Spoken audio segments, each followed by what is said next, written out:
की जय जय जय।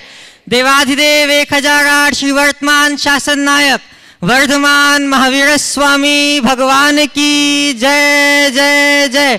प्रातः स्मरणीय संत शिरोमणि आचार्य गुरुवर श्री विद्यासागर जी महाराज की जय जय जय। परम पूज्य गुणायतन प्रणेता प्रखर वक्ता मुनि श्री प्रमाण सागर जी महाराज की जय जय जय।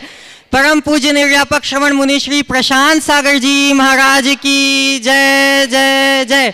परम पूज्य मुनि श्री निर्वेक सागर जी महाराज की जय जय जय। परम पूज्य मुनि श्री शीतल सागर जी महाराज की जय जय जय। पूज्य अलग श्री निजानंद सागर जी महाराज की जय जय जय। क्या मेरा है क्या पाना है, कैसे हो जीवन का उद्धार, गुणायतन में आओ बंधु यहाँ सत्य का हो दीदार। बंधुओं, गुणायतन का काम द्रुत गति से चल रहा है और यहाँ पे प्रतिदिन लोग अपना दान देकर इसकी गति में सहयोग कर रहे हैं। आज भी गुणायतन से कुछ सदस्य जुड़े हैं, मैं उनका नाम लेता हूँ और उनको आमंत्रित करता हूँ, यदि वो यहाँ उपस्थित हों तो आएँ और पूज्य गुरुदेव का आशीर्वाद प्राप्त करें। स्वर्ण दान दिया है श्री मीना विकास भाई शाह, अंकित मयंक शाह, दावल परिवार, बड़ौदा परिवार, सोने की अंगूठी 3.95 ग्राम। मैं चाहूँगा आप लोग करतल ध्वनि से उनका सम्मान करें। निर्माण निधि से जुड़े हैं श्रीमती सुमित्रा जैन, श्रीमती प्रीति जैन भोपाल। करतल ध्वनियों की आवाज़ निरंतर जारी रहनी चाहिए बंधुओं। सूत्रधार से जुड़े हैं श्री राकेश कुमार जैन, श्रीमती शशि जैन, शशांक जैन, दिशा जैन, हर्षिता लाभांश जैन, परिवार ललितपुर।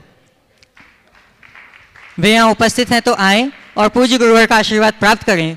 और इनके सम्मान के लिए मैं आमंत्रित करूंगा श्री सुभाष जी जैन सीईओ गुणायतन एवं सुनील जी जैन सीएफओ गुणायतन। बंधुओं, हम लोगों का सौभाग्य है कि पूज्य गुरुवर प्रतिदिन की भांति आज भी हम लोगों के बीच में हमारी शंकाओं का समाधान करने के लिए, हमारा मार्ग प्रशस्त करने के लिए यहाँ हम लोगों के लिए उपलब्ध हुए हैं, उपस्थित हुए हैं। प्रतिदिन की भांति आज का सत्र प्रारंभ करें उससे पहले पूज्य गुरुवर का, गुरुदेव का आशीर्वाद प्राप्त करें। सभी लोग हाथ जोड़ें और मेरे साथ गुरुदेव के चरणों में नमोस्तु करते हुए बोलें, हे गुरुदेव नमोस्तु नमोस्तु नमोस्तु। आज हम लोगों का सौभाग्य है कि यहाँ पे जैन समाज के स्तंभ श्री गजराज जी गंगवाल यहाँ उपस्थित हैं। मैं उनका परिचय देने के लिए आमंत्रित करूँगा श्री सुभाष जी जैन, वे आएँ, उनका परिचय दें और आगे का कार्यक्रम संचालित करें। यहाँ उपस्थित लोगों के माध्यम से आज का सत्र शुरू करते हैं। प्रथम प्रश्न के लिए मैं आमंत्रित करूंगा श्रीमती उषा जी जैन, धर्मपत्नी हेमचंद जी जैन जयपुर से, और इनके बाद तैयार रहेंगे संध्या कौशल जबलपुर से, अखिल भारतवर्षीय दिगंबर जैन महिला परिषद की प्रधान संपादिका। शीघ्रता करें। मेरे गुरुवर एवं गुरु संघ को मेरा एवं मेरे परिवार की तरफ से बारंबार नमोस्तु नमोस्तु नमोस्तु। महाराज जी, जो ये चांदी के लवंग से जाप करते हैं और जो असली लवंग से जाप करते हैं, उन दोनों में क्या फ़र्क है? ये फिर चांदी के लवंग से जाप करें तो फिर चांदी की माला और चांदी के लवंग में फिर क्या अंतर है? देखिए, लौंग तो लौंग है।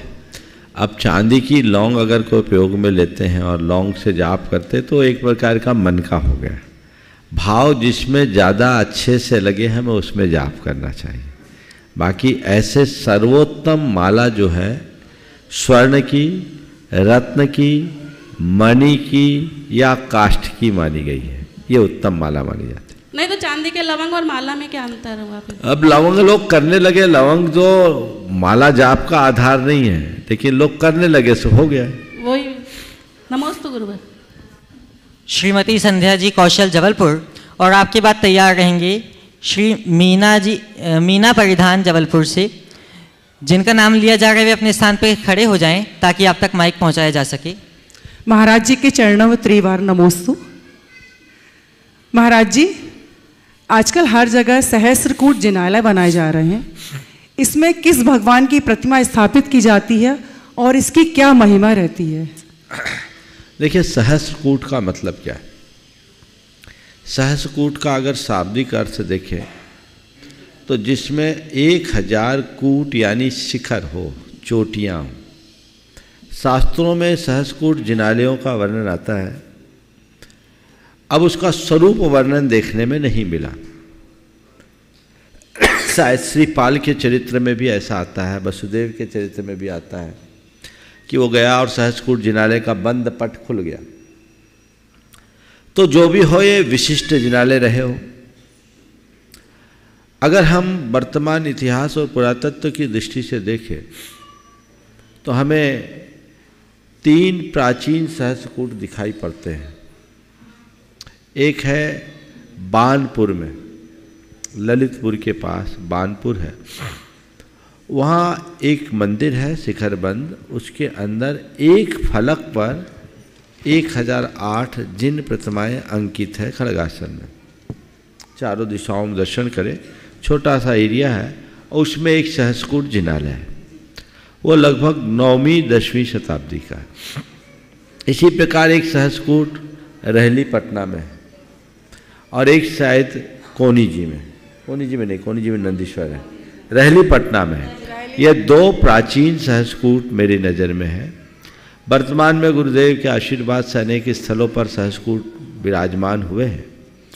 कई जगह प्रतिष्ठाएं भी हो गई। वहाँ अरहंत प्रतिमा हुई है, तो अरहंतों की प्रतिमा को सहस्रकूट जिनालय में अंकित करते हैं।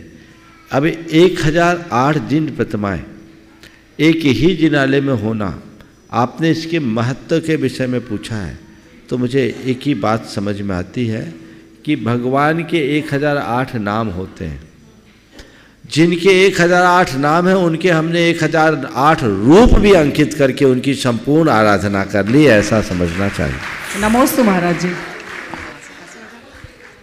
उपस्थित हूँ श्रीमती मीना परिधान जबलपुर से, और आपकी बात तैयार रहेंगी श्रीमती संगीता जी गंगवाल औरंगाबाद महाराष्ट्र से। गुरुवर के चरणों में बारंबार नमोस्तु नमोस्तु नमोस्तु। गुरुवर, मेरा प्रश्न है कि अरहंत भगवान को परमेष्टि में क्यों लिया गया है? और लिया गया है तो अरहंत के पहले ही सिद्ध भगवान हैं जिनके 8 कर्म नष्ट हो गए हैं, तो पहले उनको लेना चाहिए था सिद्ध को, तो पहले अरहंत को लिया गया और उनको परमेष्टि में क्यों लिया गया है? अरहंत दिखते हैं, सिद्ध दिखते हैं क्या? नहीं। सिद्धों का पता किसने बताया? अरहंत। इसलिए बलिहारी गुरु आपको गोविंदियो बताए। चलिए, नमोस्तु गुरुवर, नमोस्तु। श्रीमती संगीता जी गंगवाल औरंगाबाद महाराष्ट्र से, और आपकी बात तैयार रहेंगे श्रीमान विवेक जी जैन ममता जी जैन झांसी से। नमोस्तु गुरुदेव, नमोस्तु गुरुदेव, नमोस्तु। सभी साधुओं को मेरा मन वचन काय से बारंबार नमोस्तु नमोस्तु नमोस्तु। गुरुदेव, एक प्रश्न है, अध्यात्म और सिद्धांत क्या है? अध्यात्म और सिद्धांत क्या है, तो फिर कैसे समझे और जीना कैसे जिए, अध्यात्म से या सिद्धांत से? देखिए, अध्यात्म और सिद्धांत की जब हम बात करते हैं तो ये हमारे ग्रंथों की विवेचना में आता है। जैन परंपरा में 4 अनुयोग हैं, प्रथमान योग, करणान योग, चरणान योग और द्रव्यान योग। प्रथमान योग में जब हम बात करते हैं तो पुराण पुरुषों के चरित्र का निरूपण होता है। करणान योग में लोक अलोक का विभाग और चतुर्गति के जीवों का वर्णन आता है। गणितान योग भी इसे कहा जाता है। त्रिलोकपनत्ति, त्रिलोकसार जैसे ग्रंथ करणान योग के अंतर्गत आते हैं। चरणान योग में मुनियों और गृहस्थों के चरित्र का निरूपण करने वाले ग्रंथों का उल्लेख आता है। सभी आचार ग्रंथ चरणान योग के ग्रंथ में आते हैं। आखिरी है द्रव्यान योग। द्रव्यान योग में 2 पक्ष हैं, एक आगम और दूसरा अध्यात्म। आगम में जब हम करते हैं तो उसमें 2 भेद होते हैं, एक सिद्धांत और दूसरा न्याय। और अध्यात्म में जब हम जाते हैं तो वहाँ 2 चीज़ें दिखती है, एक भावना और दूसरा ध्यान। इस प्रकार जैन वाङ्मय का वर्गीकरण होता है।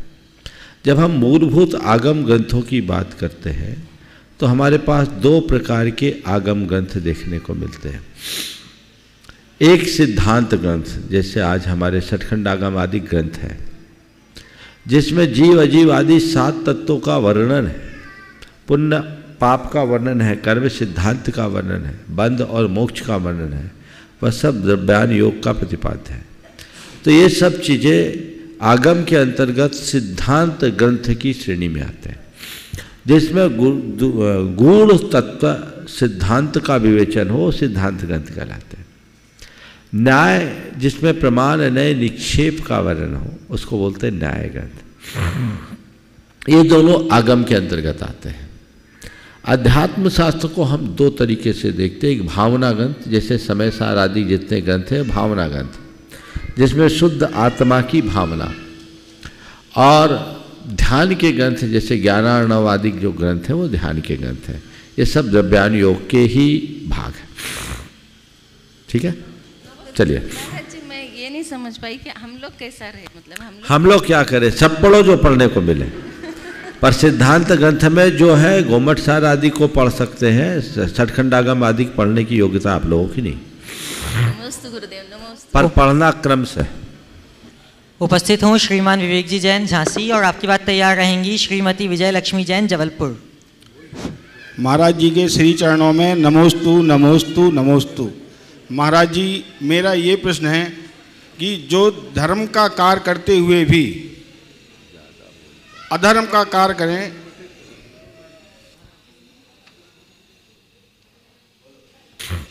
नमोस्तु महाराज जी, नमोस्तु नमोस्तु। महाराज जी, मेरा प्रश्न है कि जो धर्म का कार्य करते हुए भी अधर्म का कार्य करें, उनके साथ हमें कैसा व्यवहार करना चाहिए? जो धर्म का कार्य करते हुए भी अधर्म का कार्य करें, उनके साथ कैसा व्यवहार करना? उनके धर्म के कार्य में साथ देना, अधर्म के कार्य से दूरी रखना, पहला काम तो है। उनके साथ जुड़े हुए हैं ना महाराज जी। सुनो तो पूरी बात, अभी तो आधी बात हुई, मैंने पहली बात बोली, और भी बात बोलना। अगर कोई धर्म का कार्य करते हुए अधर्म का भी कार्य करे तो उनके धर्म के कार्य में साथ दो और अधर्म के कार्य से दूर रहो। और आदमी धर्म का स्वांग रचकर अधर्म का कार्य करे तो उस आदमी को नकली आदमी मान करके उससे सुरक्षित दूरी रखो। समझ गए? बस यही एक बात। महाराज जी, नमस्ते। चलिए अगला नाम बोलो। अखिल भारतवर्षीय बोलो। अखिल भारतवर्षीय दिगंबर जैन महिला परिषद मध्य प्रदेश की सारी बहनों की ओर से गुरु चरणों में नमोस्तु नमोस्तु नमोस्तु।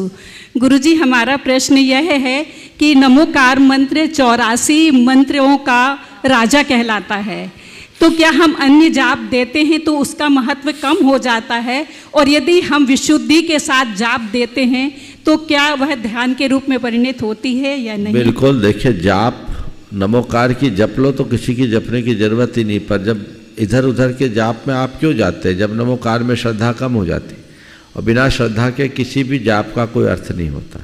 तो हम श्रद्धा के साथ यदि जाप करते हैं तो उसके परिणाम बहुत अच्छे आते हैं। इसलिए हमें खूब भाव के साथ नमोकार मंत्र का जाप करना चाहिए। 84 नहीं 84 लाख मंत्र 84 लाख। हाँ, इसलिए नमोकार मंत्र ही जपिए महाराज जी। लेकिन जब हम विशुद्धि के साथ उसको जाप देते हैं तो उसका तरीका क्या होना चाहिए कि हमें उस जाप के प्रति उतना श्रद्धान बढ़े? देखिए, नमोकार मंत्र की या किसी भी मंत्र के जाप के लिए सबसे पहले तो ये होना चाहिए कि ये मंत्र मेरे लिए बड़ा कल्याणकारी है, ये मंत्र अचूक मंत्र है, अमोघ मंत्र है, ये भव का उद्धार करने वाला है। ये भाव अपने हृदय में होना चाहिए, तब उसके प्रति हमारी श्रद्धा बलवती होगी। फिर एकाग्रता के साथ मंत्र जपना चाहिए, मंत्र रटना नहीं चाहिए। मंत्र के साथ जितनी तन्मयता बन सके उतनी तन्मयता करके अगर हम मंत्र जाप करेंगे तभी उसका सही लाभ मिल सकेगा। नमोस्तु महाराज जी, नमोस्तु। अब मैं आमंत्रित करूंगा श्रीमान संजय जी झा, जो सचिव हैं निर्मल जी जैन दिल्ली के, और आपके बाद तैयार रहेंगे श्रीमान सुनील जी अजमेरा, महामंत्री गुणायतन। महाराज जी को चरणों में नमस्तु नमस्तु नमस्तु। महाराज जी, मनुष्य योनि 84 लाख योनि के बाद मिलता है। मेरा प्रश्न यह है जो कि मैं किसी का बुराई नहीं करता हूँ, किसी के प्रति द्वेष भाव नहीं रखता हूँ, उन्हें बढ़ने के लिए प्रेरित करता हूँ, फिर भी जब वो बढ़ जाते हैं तो वो मेरे बारे में ही बुरा क्यों सोचते हैं? दूसरे लोग मेरे बारे में बुराई क्यों करते हैं? जी सर। आपसे ही मिलता जुलता प्रश्न प्राय आता है कि मैं सबका अच्छा करता हूँ फिर भी लोग मेरा बुरा क्यों करते हैं। या इसको दूसरे तरीके से लोग कहते हैं कि मेरे अच्छा करने के बाद भी लोग मुझे अच्छा क्यों नहीं कहते। इसके विषय में मैं आपसे ये कहूँगा, जब भी ऐसा कुछ हो, मन में बिल्कुल भी किसी भी तरह की नकारात्मकता मत आने दो। ये सोचो कि जरूर मैंने दूसरों पर झूठा दोषारोपण कभी किया होगा, या अतीत में मैंने औरों की अच्छाई को सराहने में कमी रखी होगी, उसका परिणाम आज मुझे मिल रहा है। समझ गए? तो आज अच्छा करने के बाद ऐसा मिल रहा है, बुरा करते तो न जाने कैसा मिलता। इसलिए मेरी बैलेंस शीट थोड़ी गड़बड़ है, तो मुझे और अच्छे से काम करना, ऐसा भाव। उपस्थित हों श्रीमान सुनील जी अजमेरा, गुणायतन महामंत्री, और आपकी बात तैयार रहेंगे श्रीमान अशोक कुमार जी दोषी, बड़वानी। नमोस्तु महाराज जी, नमोस्तु महाराज जी, नमोस्तु महाराज जी।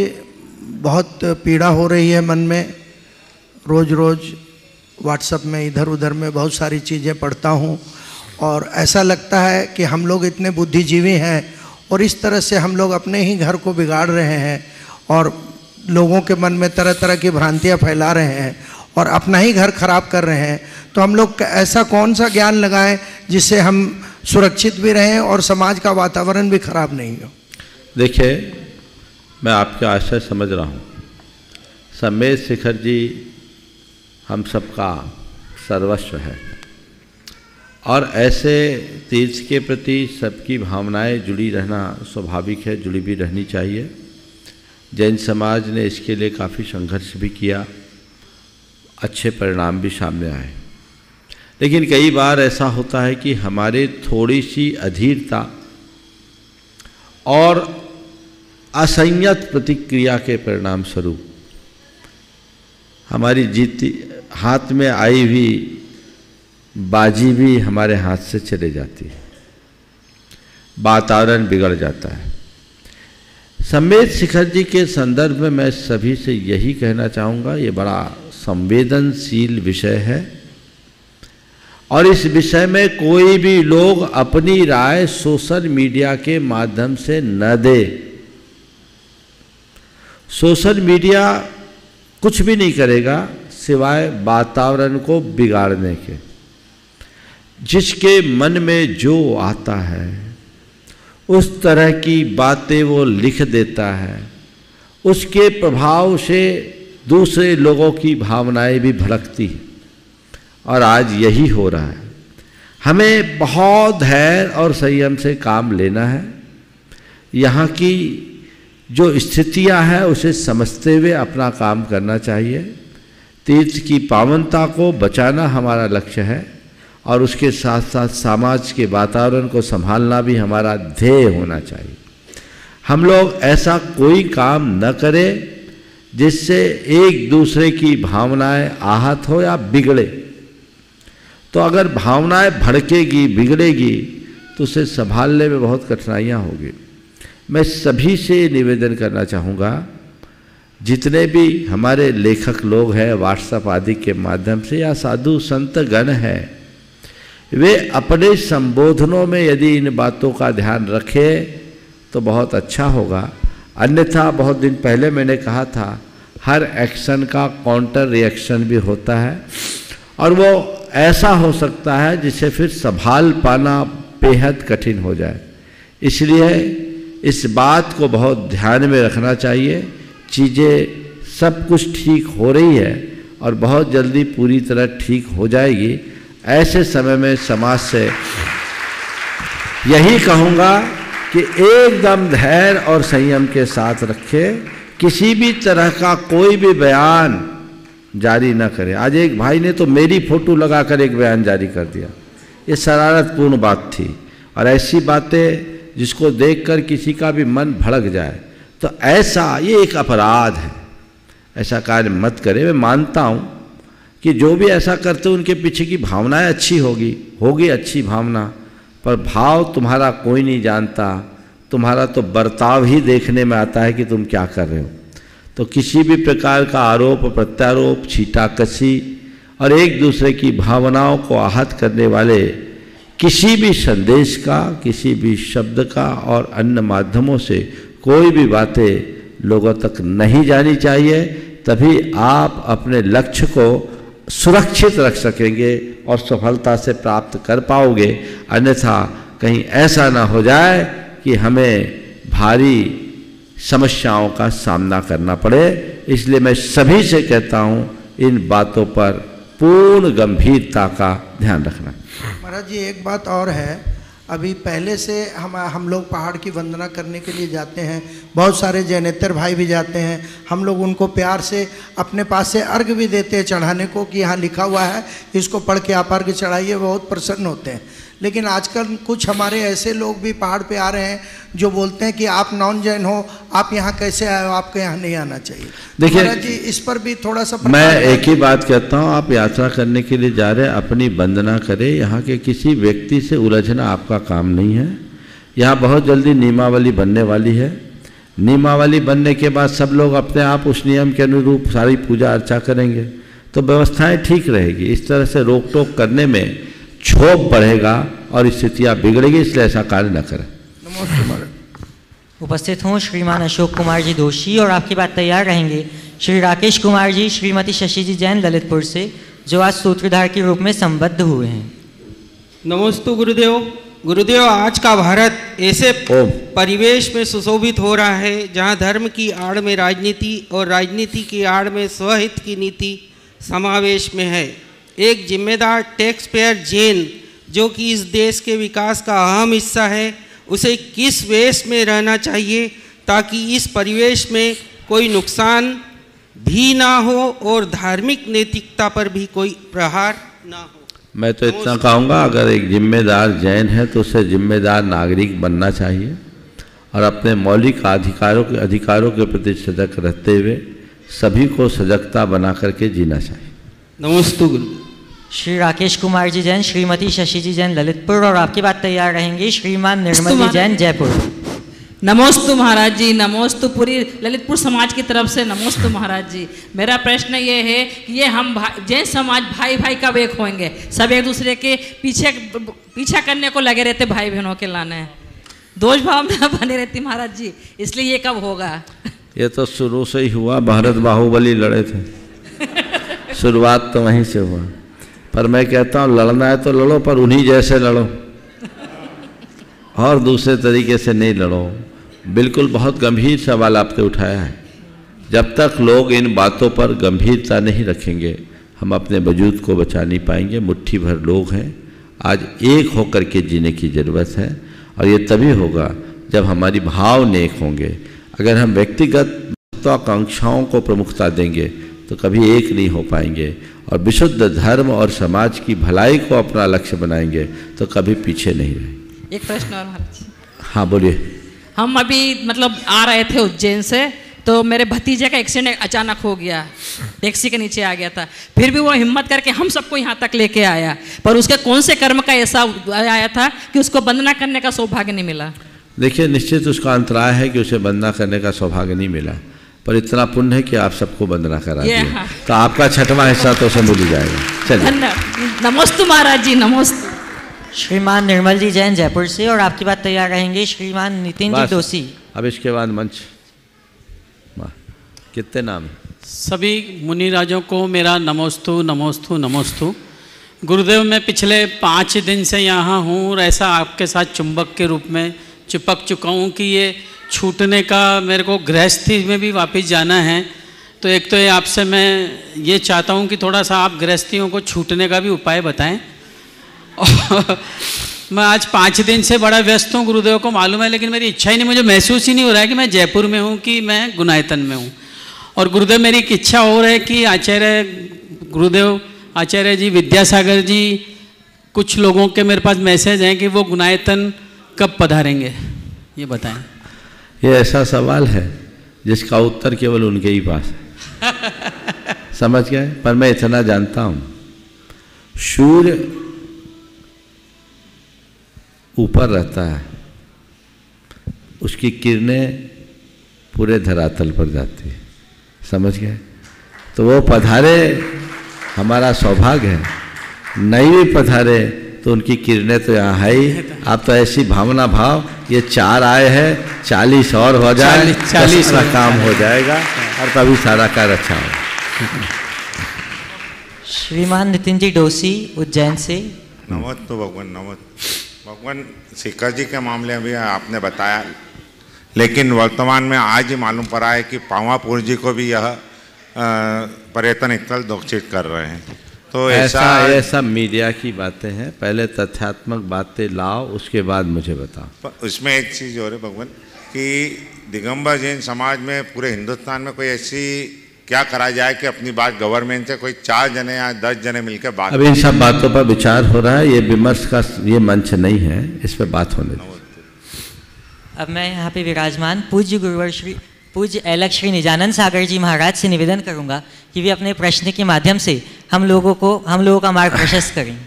देखो, आप लोगों से तो रोज संघ का समाधान होता है, जब महाराज लोग यहाँ हैं तो उनका पूर्ण लाभ होना ही चाहिए।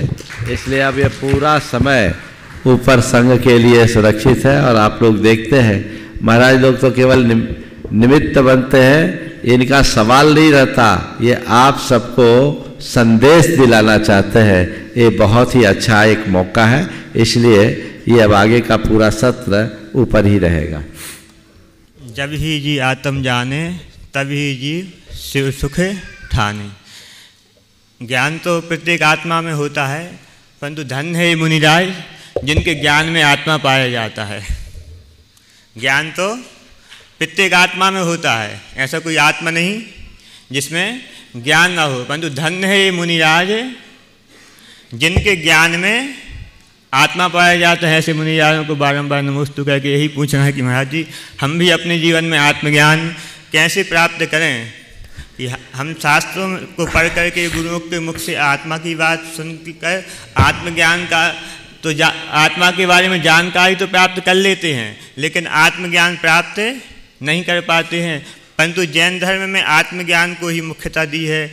अमृतचंद आचार्य ने कहा है कि भेद विज्ञानतः सिद्धा सिद्धा एक किल केचना अस्य अभाव तो बद्धा बद्धा एक किल केचना। जितने भी जीव अभी तक सिद्ध हुए हैं सब भेद विज्ञान आत्मज्ञान के बल से ही हुए हैं, और जितने भी जीव संसार में बंधे हुए हैं आत्मज्ञान के अभाव से ही, भेद विज्ञान के अभाव से ही संसार में भटक रहे हैं। तो हम लोगों को ऐसा मार्गदर्शन दें कि हम आत्मा के बारे में जान तो लेते हैं परंतु अपने जीवन में आत्मज्ञान प्रकट नहीं कर पाते हैं। तो हम अपने जीवन में आत्मज्ञान कैसे प्रकट करें और भेद विज्ञान को कैसे प्राप्त करें?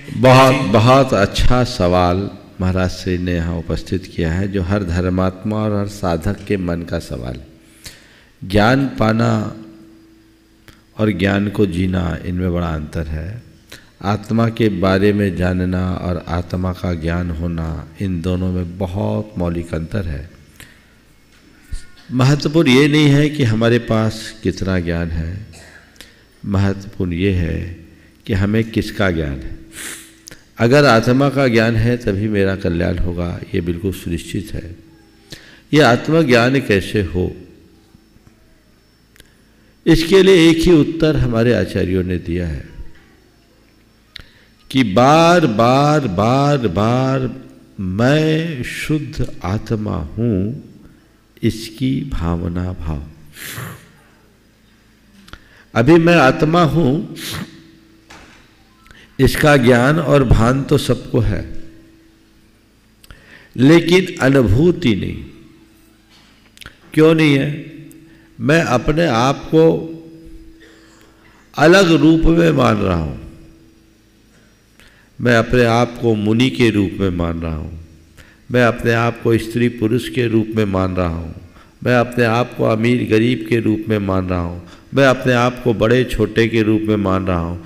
मैंने अपनी आत्मा को इसी रूप मान रखा है जो यथार्थ में मेरे अंदर का अज्ञान है।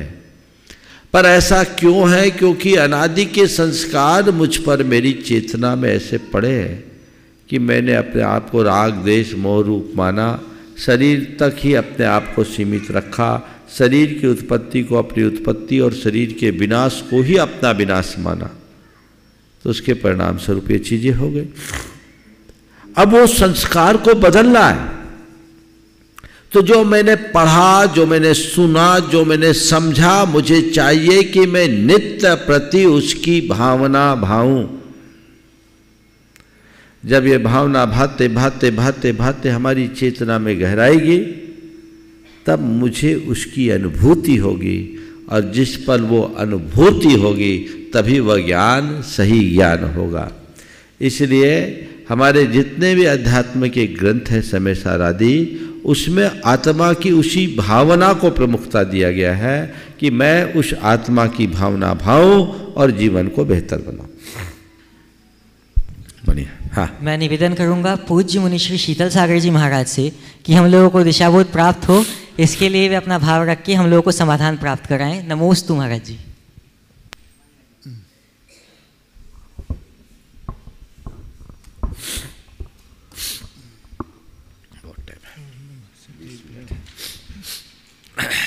ओम नमः सिद्धेभ्यः। ओम नमः सिद्धेभ्यः। मुनिश्री बहुत समय पहले कुछ एक रिपोर्ट पढ़ी थी जिसमें आरटीआई के अंतर्गत कुछ क्वेश्चन पूछे गए थे Ahmedabad research association, textile association से, और उन 5 क्वेश्चंस के उत्तर इस तरह से थे जैसे जो कपड़े बनाए जाते हैं कॉटन पावर मिल में या मशीन से जो बनते हैं, उन सभी कपड़ों के धागे पर मटन टेलों की परत चढ़ाई जाती है। तो मंदिर जाते समय या भगवान को पहुंचते समय उन कपड़ों का उपयोग कहाँ तक उचित है, और इसी के साथ मन शुद्धि, वचन शुद्धि, काय शुद्धि जब बोलते हैं तो ये विकल्प होता है कि ये लोग कपड़े जो पहने हैं इनके सबके कपड़ों के धागे में मटन टेलो, चर्बी का तेल चढ़ा हुआ है।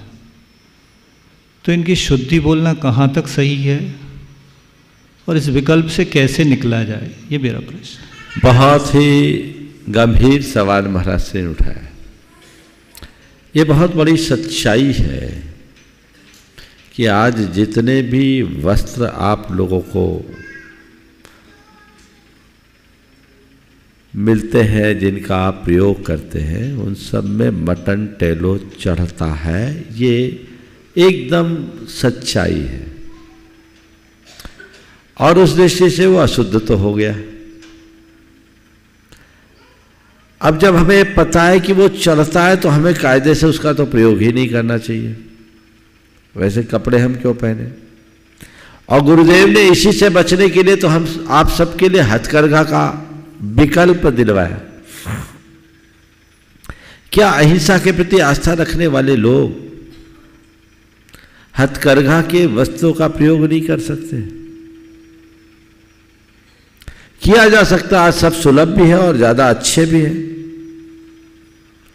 तो सीधा समाधान है कि हम ऐसे कपड़ों का बहिष्कार करें, हम ऐसे कपड़ों का प्रयोग ही न करें। महाराज फिर तो बहुत कठिनाई होगी। तो कम से कम भगवान के प्रक्षाल के लिए, भगवान की पूजा में तो ऐसे वस्त्रों का प्रयोग न करें। आहार दान देते समय तो न करें। व्यवहारिक रूप में आप और जितना कर सके करें। आप ये कह सकते हैं कि कपड़े हम लेकर आते, धुल जाता है, सब निकल गया, लेकिन प्रयोग तो आपके निमित्त हुआ ना। उसका उत्पादन हिंसा की प्रक्रिया से हुआ, और जिनका उत्पादन हिंसा की प्रक्रिया से होगा वो कतई अच्छा नहीं माना जाएगा। इसलिए इनके विकल्पों का प्रयोग करना चाहिए।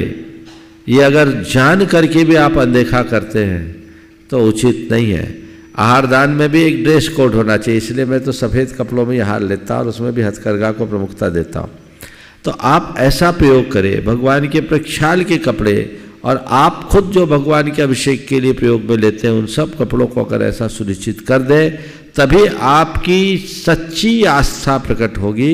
अशुद्ध वस्त्र पहनकर आप शुद्धि बोल भी रहे हैं तो शुद्धि नहीं कहलाएगी। महाराज जी एक और पूछ सकते हैं?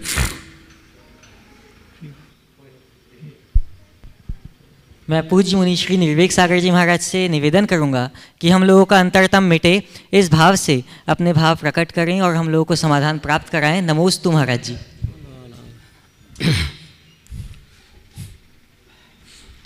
महाराज श्री प्रतिक्रमण पाठ करते समय अतिक्रम, व्यतिक्रम, अतिचार और अनाचार, ये 4 शब्द मुख्य रूप से आते हैं। इनके माध्यम से जो दोष लगे हुए मेरे मिथ्या हो गए, तो अतिक्रम, व्यतिक्रम, अतिचार और अनाचार, इनका प्रायोग रूप में क्या अर्थ होना चाहिए? अतिक्रम, व्यतिक्रम, अतिचार और अनाचार, इन चारों शब्दों के अर्थ आगमों में बताए गए। अतिक्रमो मानस शुद्धि हानि, व्यतिक्रमो ही विषयाभिलाषा, नहीं अतिक्रमम यद नहीं, एक कार्य का अलग आती है, मैं भूल रहा हूँ। अतिक्रमो मानस शुद्धि हानि, व्यतिक्रमम विषयाभिलाषा, बदंत बदंती अति प्रसंगो, वो अलग चीज़ है, वो दूसरा कार्य का बोल रहा हूँ मैं। अतिक्रमम व्यद्यमते, अतिक्रमम व्यतिक्रमम शील बतेर विलंघन, वो नहीं बोल रहा हूँ मैं, दूसरी बात बोल रहा हूँ। अतिक्रमो मानस शुद्धि हानि, व्यतिक्रमो ही विषयाभिलाषा, बदंत अतिचार, अति प्रसंगो और अत्यासक्तता ही अनाचारो, ऐसे करके एक श्लोक आता है, मैं भूल रहा हूँ, उस अर्थ को बोलता हूँ। मन की विशुद्धि की हानि का नाम अतिक्रम है। उस विशुद्धि को लांघ कर लालसा का बढ़ना, विषयाभिलाषा होना व्यतिक्रम है। अपनी मर्यादा को खंडित कर देना अतिचार है और मर्यादा को भूल जाना ही अनाचार। एक उदाहरण देता हूं। एक अंगूर का हरा भरा खेत, अंगूर के बड़े बड़े गुच्छे लटक रहे हैं। एक बैल ने उसे देखा, उसके मन में अंगूर खाने की इच्छा हुई, ये अतिक्रम हुआ। फिर उसके मुंह से पानी गिरने लगा और तत्परता से अंगूर की ओर बढ़ने लगा, ये व्यतिक्रम हुआ। उसने जाकर अंगूर पे मुंह मार दिया, ये अतिचार हुआ। और उसके रक्षक ने उसे डंडा मारना शुरू किया, फिर भी मुंह ना उठा, ये अनाचार। समझ गए? तो अतिक्रम, व्यतिक्रम, अतिचार, अनाचार। मन की विशुद्धि की कमी का नाम अतिक्रम है किसी भी व्रत आदि के संदर्भ में। व्यतिक्रम जब विषयों की अभिलाषा बढ़ जाए, अतिचार जब हमारी प्रतिज्ञा का आंशिक रूप से खंडन हो जाए, और भंगो प्रतानाम ही बदंतनाचार भंगो प्रतानाम, व्रत का खंडित हो जाना ही अनाचार। ऐसा अंगूर खा लिया और खा करके डंडे पड़ रहे हैं तो भी गर्दन नहीं उठा रहा, ऐसा समझना। और पूछिए। ये भी माता पिता के लिए बेटा और बेटी दोनों समान होते हैं।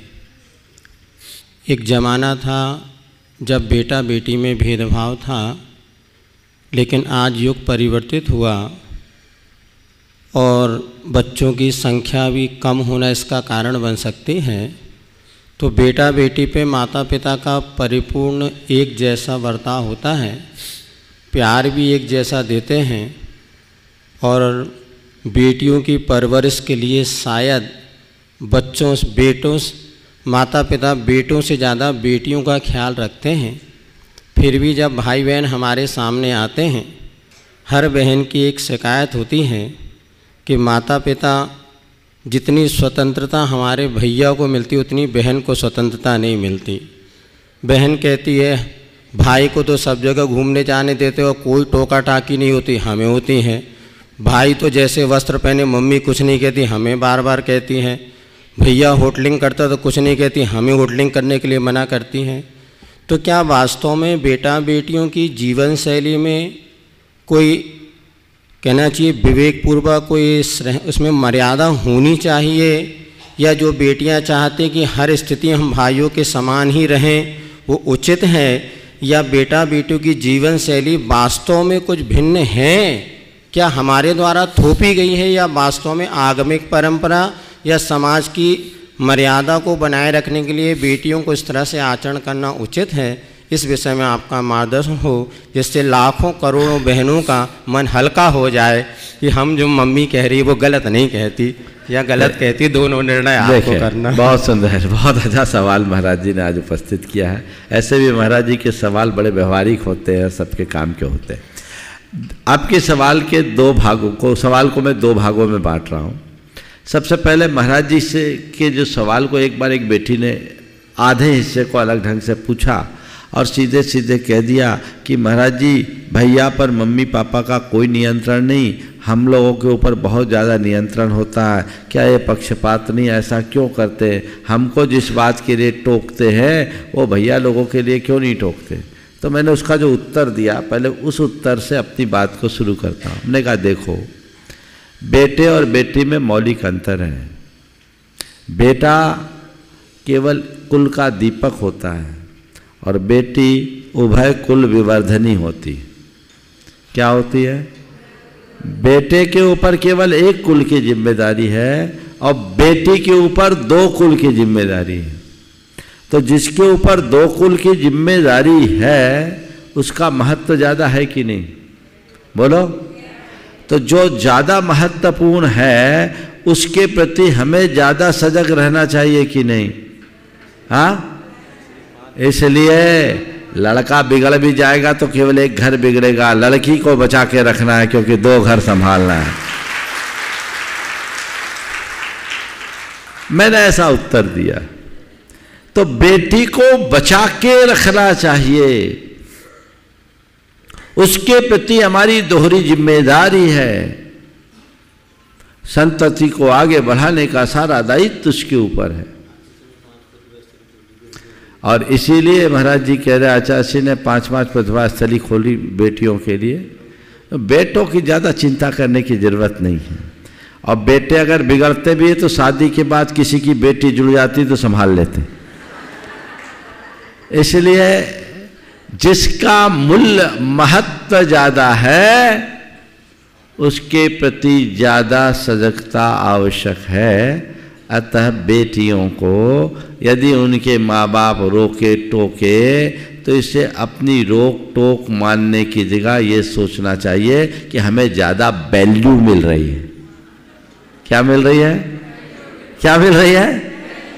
बोलो ना, बोलो वैल्यू है कि नहीं है? सब बेटियां ताली बजाओ, देखे क्या वैल्यू मिल रही है, एक्स्ट्रा वैल्यू है ना। अब जो सवाल है बेटी और बेटे में भेद नहीं होने का, मैं इसे थोड़ा अलग तरीके से कहना चाहता हूं। बेटे और बेटी में भेद होना चाहिए। बेटा को बेटा बनाना चाहिए और बेटी को बेटी बनाना चाहिए। बेटी को बेटा बनाने का अपराध कभी नहीं करना चाहिए। क्यों? बेटा बेटा है, बेटी बेटी है। बेटा का काम बेटा करेगा, बेटी का काम बेटी करेगी। अगर बेटी को भी हमने बेटा बना दिया तो घर में बेटी कहां होगी? उनसे पूछो जिनके घर में बेटियां नहीं, वो जानते बेटी की क्या महत्ता है। तो बेटा को बेटे की तरह पालो और बेटी को बेटी की तरह पालो। हाँ, पर बेटे को महत्व देना, बेटी को कम आंकना गलत है। बेटा को बेटा बनाओ, बेटी को बेटी बनाओ, उसे आगे बढ़ाओ, पर तुलनात्मक रूप से बेटे के प्रति पक्षपात मत करो। पर इसका अर्थ ये नहीं कि बेटे की तरह बेटी को भी उन सब कामों की अनुमति दे दी जाए, ये गलत है। सबकी व्यवस्थाएं अलग अलग है, प्रकृति प्रदत्त व्यवस्थाएं अलग अलग है। आजकल जो आज़ादी ज़्यादा मिलने लगी है उसके दुष्परिणाम सबके सामने हैं। बेटी बेटे में कोई फर्क नहीं करना, इस ख्याल में देर रात तक लड़कियां क्लबों और पार्टियों में जाती है, नशे और अन्य प्रकार की बुरी आदतों की शिकार बन जाती है और फिर कभी कभी ऐसे दुष्चक्र में फंसती है जिसका कोई उत्तर भी किसी के सामने देखने को नहीं मिलता और पूरा कुल शर्मिंदा होता है। कन्या में सारे दायित्व हैं, क्योंकि यही कन्या कल पत्नी बनेगी, माँ बनेगी, गृहिणी बनेगी, भार्या बनेगी, कुटुंबनी बनकर हमारी संतति के प्रवाह को आगे बढ़ाएगी। तो उसको तो व्यवस्थित रखना ही चाहिए। अगर एक कन्या में कन्या के गुण विकसित नहीं होंगे और वो बेटी बेटा बन जाएगी तो फिर वो सच्चे अर्थों में देखा जाए ना, वो बेटा रह पाएगी ना बेटी। प्रकृति सुलभ गुण होना चाहिए। इसलिए बेटियों से मैं कहता हूँ, प्रकृति ने तुम्हें बेटी बनाकर भेजा है तो तुम्हें सब गुणों से परिपूर्ण करके भेजा है। तुम अपने भीतर बेटी होने का गौरव जगाओ, बेटा बनने की कोशिश मत करो। जो एक बेटी में गुण है वो केवल बेटी में होंगे, बेटे में नहीं। बेटे के गुण बेटे में होंगे। सबकी अपनी अपनी व्यवस्था है, सबकी अपनी मर्यादाएं, उन मर्यादाओं का पालन करके चलना चाहिए। और जब हम ऐसी मर्यादाओं का पालन करेंगे तभी सब चीज़ें सुव्यवस्थित रह पाएगी। इसलिए ये जो आवाज़ उठती है कि हमें भी वैसी ही आज़ादी चाहिए, ये ठीक नहीं है। हमें सबको अलग अलग तरीके से संरक्षण देना चाहिए।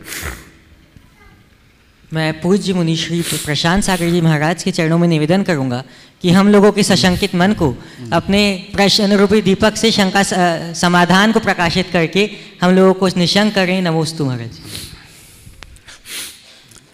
महाराज श्री से एक प्रश्न है, एक दिन में कितने उपवास कर सकते हैं? एक दिन में अधिकांश महिला करने वाले 16 काल भी कर लेते हैं, उसमें 10 लक्षण कर लेते हैं, उसमें अष्टमी कर लेते हैं, 24 कर लेते हैं और ना जाने कौन कौन उपवास कर लेते हैं। एक दिन में अधिकतम कितने उपवास हो सकते हैं? देखो, उपवास कितने कर सकते हैं, हालांकि महाराज जी ने जितने संदर्भ में बोला वो अलग है, पर मैं आपको एक दूसरे संदर्भ में बात करता हूँ। चूँकि महाराज ने व्रत की जगह उपवास शब्द का प्रयोग किया तो मैं आपसे बोलता हूँ। महाराज ने पूछा एक दिन में कितने उपवास कर सकते हैं, तो दिन भर में जितने शुद्ध तत्वार सूत्र का पाठ कर सकते हैं। ठीक है, एक। और अगर आपने उपवास पूर्वक पूरी सम्मेद शिखर की वंदना कर दी तो कहते 203 करोड़ उपवास कर सकते। ये एक दिन के उपवास है। ये आगमोक्त बात कर रहा हूं मैं। आगम में बताया एक बार तत्वार सूत्र का पाठ करने में एक उपवास का फल मिलता है? और एक बार सम्मेद शिखर जी के टोकों की वंदना करने के इतने इतने करोड़ करोड़ उपवास के कितने करोड़, 203 या जो है, जो काउंट कर लो तुम लोग, मैं तो गिना नहीं, है ना। तो आज महाराज ने पूछा एक दिन में कितने उपवास कर सकते हो, तो मैंने आपको ये व्यवस्था बता दी। तो अगर उपवास कर पाओ तो कर लो, नहीं तो एक बार शिखर जी की वंदना कर लो, पूरी जिंदगी की उम्र से ज़्यादा उपवास हो जाएगी। अब रहा सवाल महाराज के आशय का। महाराज जी का जो पूछना था कि एक दिन में कितने प्रकार के व्रत कर सकते हैं। उपवास से यहाँ व्रत है, व्रत है, अपने कई व्रत होते हैं। 16 कारण व्रत है, पंचमेरु व्रत है, बहुतों के अष्टमी चतुर्दशी के व्रत होते हैं, बहुत सारे लोगों के 10 लक्षण के भी व्रत होते हैं। अब एक ही तिथि में कई तिथियाँ पड़ जाती है, तो उसमें कितने व्रत कर सकते हैं? तो 2 तरह के व्रत होते हैं। एक तैथिक व्रत जो उस तिथि से ही होनी चाहिए, और दूसरा जो किसी प्रसंग पर किए गए व्रत होते हैं। अब अष्टमी और चतुर्दशी का व्रत तो अष्टमी चतुर्दशी को ही होगा। अब कोई 16 कारण कर रहा है तो उसमें अष्टमी भी आ रही है, चतुर्दशी भी आ रही है, तो वो व्रत उसमें समाहित हो जाएंगे। तैथिक व्रत है, जैसे तीर्थंकरों के कल्याणक के व्रत है, तो वो आपको उसी तिथि में करना है, तो वो उसमें समाहित हो जाएंगे। लेकिन जो किसी तिथि विशेष पर करने वाले व्रत नहीं हैं, उन व्रतों को आप करते हैं और एक में एक फ्री वाली कोई व्यवस्था नहीं है। समझ गए? अब 16 कारण है, 32 दिन के, उसमें अष्टमी चतुर्दशी 10 लक्षण सब आते हैं। पहले से लिए हुए हो तो साथ चलेंगे। अब चलो हमने एक बार 16 कारण लिया, इसी में 10 लक्षण भी कर ले, इसमें अष्टमी चतुर्दशी वगैरह कर ले तो नहीं। पहले से लिए छोटे व्रत बड़े व्रत में समाहित हो जाते हैं, लेकिन बड़े व्रत में हम छोटे व्रत को सम्मिलित नहीं करें। और व्रत क्यों करते हैं? ये तो एक तप है, अपनी तपो क्षमता को बढ़ाने के लिए, तपोवृद्धि के लिए व्रत करते हैं। तो जो भी व्रत हम ले, ईमानदारी पूर्वक दे और कोशिश करें अपने जीवन का उत्कृष्टतम कर सके। एक प्रश्न और ले लो। व्रत की आपने बात की, एक व्रत होता है 16 कारण, यहाँ पर मनाते हैं 32 दिन का, उसी को दक्षिण भारत मनाते हैं 16 दिन का। ऐसा ये भेद क्यों पड़ा? देखिए, बहुत अच्छा सवाल किया। 16 कारण ऐसे है तो 16 ही दिन का, पर 16 कारण व्रत 32 दिन का बताया। पूरे एक महीने में हमने 16 कारण व्रत किए। उत्तम मध्यम जघन्य 3 प्रकार की प्रक्रियाएं हैं। दक्षिण भारत में इसको 16 दिन में ही किया। मुझे आज महाराज जी से मालूम पड़ा कि दक्षिण भारत में 16 कारण है।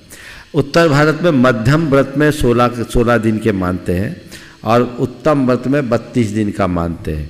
तो चलिए, दक्षिण के लोगों ने थोड़ी सरलता रख ली कि इतने में हमारा काम चल रहा है, ये एक व्यवस्था होगी। मध्यम श्रेणी में वो होता है, नाम की दृष्टि से देखें तो 16 ही होते, तो 16 दिन में पूरे होने चाहिए। लेकिन अलग अलग परंपरा है, कैसे भी हो व्रत करने का एक बहाना होना चाहिए, और जिस रीति से हम व्रत संपन्न कर सके, हमारी कोशिश हो हम उस व्रत को पूर्ण कर सके। इस प्रकार आज के इस सत्र को परम पूज्य गुरुदेव के चरणों में नमन अर्पित करते हुए यहीं पर विराम। बोलिए परम पूज्य आचार्य गुरुवर श्री विद्यासागर जी महाराज जय। परम पूज्य मुनि श्री प्रमाण सागर जी महाराज की जय। परम पूज्य मुनि श्री प्रशांत सागर जी महाराज की जय।